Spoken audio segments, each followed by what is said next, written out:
Olá, estamos aqui hoje com o administrador Wagner Siqueira, presidente do CRA-RJ e anfitrião do 14º Fórum Internacional de Administração, que aconteceu aqui no Rio de Janeiro, entre os dias 18 e 20 de maio. O fórum foi um sucesso absoluto, com mais de 3.000 pessoas, palestras interessantíssimas, palestrantes nacionais e internacionais. Eu acho que essa foi a opinião de todo mundo e a sua também, né, presidente? Foi, claro. É claro que a gente sempre fica preocupado se todas as coisas vão ocorrer ao tempo e a hora, se as conferências vão agradar de fato, mas, em verdade, esse fórum começou a ser realizado, idealizado, em agosto de 2013. Portanto, e foi só realizado em 2015, em maio agora, né?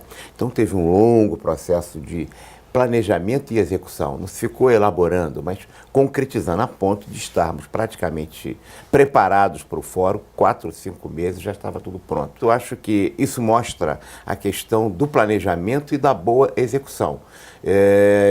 O fórum em si acabou sendo o resultado dessa reflexão que tinha como foco principal, Érica, não era trazer ferramentas por profissionais que estavam presentes. Mais de 2/3 dos participantes eram de profissionais, um pouco menos de 1/3 eram de estudantes, quer dizer, portanto, uma boa mescla, uma boa representatividade, o futuro e o presente da profissão. Mas a ideia era refletir sobre o estado da arte, os 50 anos passados, a projeção futura da nossa profissão, mostrando que a administração é fundamentalmente não ferramenta, porque a ferramenta se supera, ela se transforma, ela se altera todos os dias. A tecnologia é isso. Mas o que precisa mudar são a cultura das organizações, a maneira de perceber, a estrutura de pensar. Fazer refletir sobre essa realidade no sentido de transformá-la. Acho que, nesse sentido, o evento é uma descontinuidade na série de eventos que acontecem no Brasil inteiro em relação à gestão das organizações, em diferentes áreas do conhecimento da gestão e também no estudo mais acadêmico, que fica-se muito na reflexão pela reflexão. A gente conseguiu efetivamente trazer e combinar, fazer convergir conceitos teóricos, mas também a realidade prática.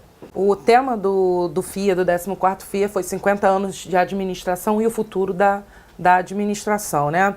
Você falou num dos painéis que aconteceram no MAN concomitantemente ao Vivo Rio sobre identidade e protagonismo. Você foi um dos moderadores. Como você avalia agora, em 2015, exatamente 50 anos de regulamentação da profissão, como você avalia esse pensamento dos administradores hoje? Como você avalia a cabeça do administrador quanto ao futuro? Veja, esse é sempre um processo. A gente não pode dizer que um evento em si já marca uma descontinuidade. Mas, em verdade, isso pode ter dado início a um processo de descontinuidade, de ruptura com a tradição que temos hoje, diante de uma nova realidade que se coloca no mundo com a grande revolução da tecnologia da informação, que altera completamente o ser humano na sua convivência com outros seres humanos na face da Terra. Portanto, como não há nenhuma atividade humana que não seja realizada hoje de forma mais organizada, se não por uma organização,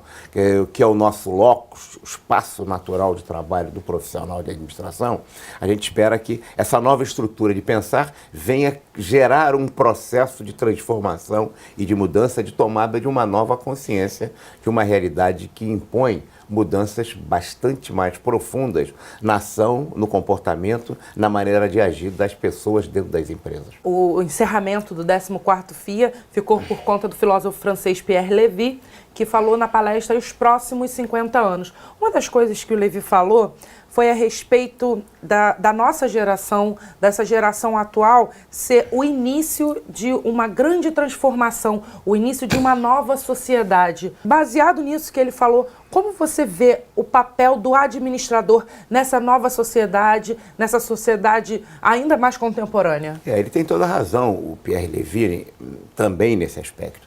Em verdade, a trajetória da humanidade no mundo tem sido assim, quer dizer, há momentos de continuidade e há momentos de rupturas e descontinuidades. O que nós estamos vivendo agora é claramente um momento de descontinuidade, com as perplexidades, com as indagações e com as crises que são produzidas nesse momento de mudança. Foi assim no processo histórico sempre, né? O profissional de administração, como disse, ele tem um papel transcendental, ele não pode ser apenas, a administração não pode ser apenas adjetiva, funcional, né? Instrumental da realidade existente. Ela tem que compreender essa realidade no sentido de transformá-la, ele tem que ser um agente de compreensão e de ação de transformação do mundo do trabalho, contribuindo para que as organizações se ajustem, se adequem, se adaptem ao novo contexto, à nova descontinuidade a que se referia Pierre Levy. Continuando isso que você falou, o Sebastian Charlie falou exatamente sobre o pensamento das organizações, que as organizações precisam reaprender, a se reconstruir, a motivar o profissional, a motivar o administrador, a motivar os seus funcionários. Hoje as organizações não fazem isso. Você concorda com esse pensamento? Concordo. Hoje elas fazem mal isso, né? Quando fazem algumas poucas, eu diria que, né, para não ser radical e generalizar intensamente, mas em geral foi a que ele se referiu, né? As organizações não motivam as pessoas. Eu diria que há um elo perdido entre o desenvolvimento das ciências do comportamento humano nas organizações, e começaram na década de 30 com a pesquisa de Hawthorne, chegaram à década de 60 e 50 com os cientistas do comportamento humano que se fundamentavam em pesquisa, em dados concretos de análise de comportamento, com o Instituto de Tavistock, que trabalhou bem o comportamento de massa, de grupos, né? E que conhece que as intervenções nas áreas sociais de massa são profundas, para nós entrarmos numa visão muito instrumental, muito de ferramenta, em que a tecnologia vai a muita velocidade, mas a cultura das organizações ficou para trás. Acho que compete ao profissional da administração contribuir, não é sozinho, mas ele tem um papel de protagonista nisso, de trazer essa cultura que está retardatária, porque está pensando ainda no século XVIII, XIX, XX, né, no carro de boi, para trazer a velocidade orbital ou a velocidade da luz que estão as tecnologias.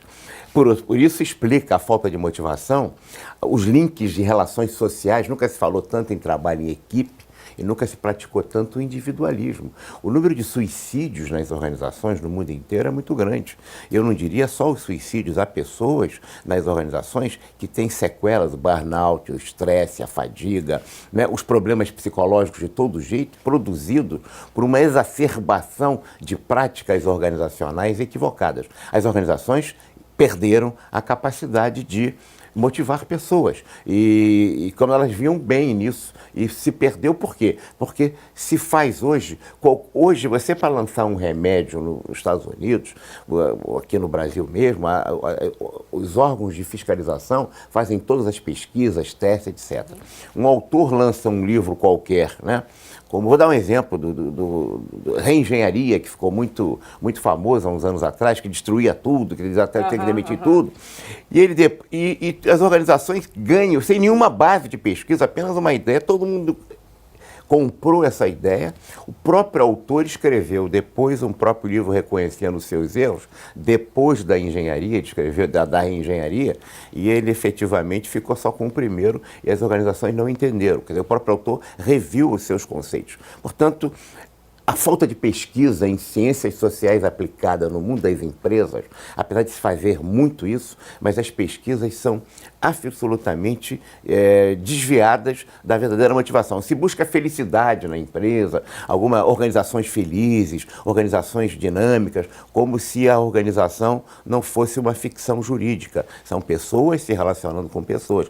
O que você tem que motivar e enquadrar e desenvolver e fazê-las se relacionar melhor, interagir por si só, são as pessoas que estão dentro da empresa. Se a organização viola essa natureza do homem de se relacionar, né? O homem é um animal social, isso nunca continua sendo tanto verdade. Verdadeiro, né? Verdadeiro. Isso é uma base, por quê? Porque a natureza do homem é permanente e universal. Quer dizer, o homem, o romano lá, o Brutus com César, né? E hoje o ser humano como ser humano, nós somos os mesmos.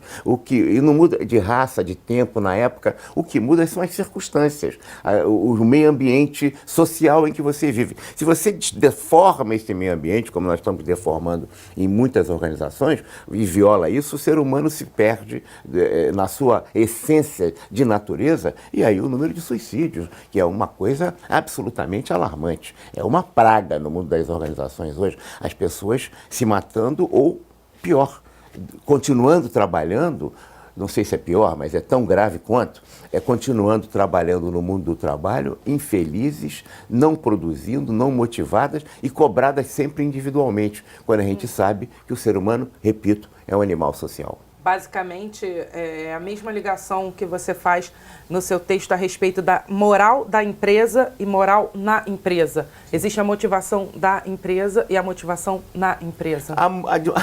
A motivação da empresa é a motivação dos donos da empresa que tem o seu próprio negócio. Quer dizer, você, cada um temos nossos interesses, as nossas necessidades, e são legítimas. Quer dizer, se você consegue, se a organização consegue realizar as suas necessidades e que se for compatível com a necessidade da empresa, é o ideal. O que você faz é incompatibilizar as necessidades das pessoas com as necessidades da empresa, o que é pior. Fazer com que as necessidades das pessoas sejam as necessidades das organizações. E não são. E aí você cai numa outra situação, que é uma seleção de quadros cada vez mais, no mundo do trabalho, cada vez mais dirigida. Você começa a buscar semelhanças e não a contradição, a convergência de interesses. Você começa a buscar iguais. Aí você seleciona mais por atitudes. E aí você tribaliza as empresas. Elas ficam tribalizadas. Como a sociedade. Quanto mais você dispersa os valores, mais você dispersa os comportamentos. O mundo moderno é absolutamente disperso de valores. E, portanto, disperso de comportamentos. Você vai selecionar um tipo psicológico de atitude de pessoas que são adequados àquele mundo da empresa. Quando todos acabam sendo semelhantes, você acaba caminhando para transformar as organizações em seitas do trabalho, o que é também uma outra deformação. Temos muito que pensar nesses próximos 50 anos, hein? Pensar e agir. Não basta pensar coisas novas, é preciso transformá-las em realidade. É verdade. Bom, Wagner, obrigada pela conversa, obrigada pelo feedback do que foi o 14º FIA, que foi grandioso, foi excelente. E você que não pôde estar no Vivo Rio, não pôde acompanhar esse grandioso fórum, o 14º Fórum Internacional de Administração, você vai poder acompanhar também na nossa TV CRA-RJ, na nossa rádio CRA-RJ, vai estar lá tudo disponibilizado para você. Palestras, painéis, entrevistas exclusivas, você vai ter bastante coisa para aprender e para ajudar a repensar e a agir como serão esses próximos 50 anos da administração. Obrigado por nos ter visto e obrigado pela sua presença, Wagner. Muito obrigado, Érica.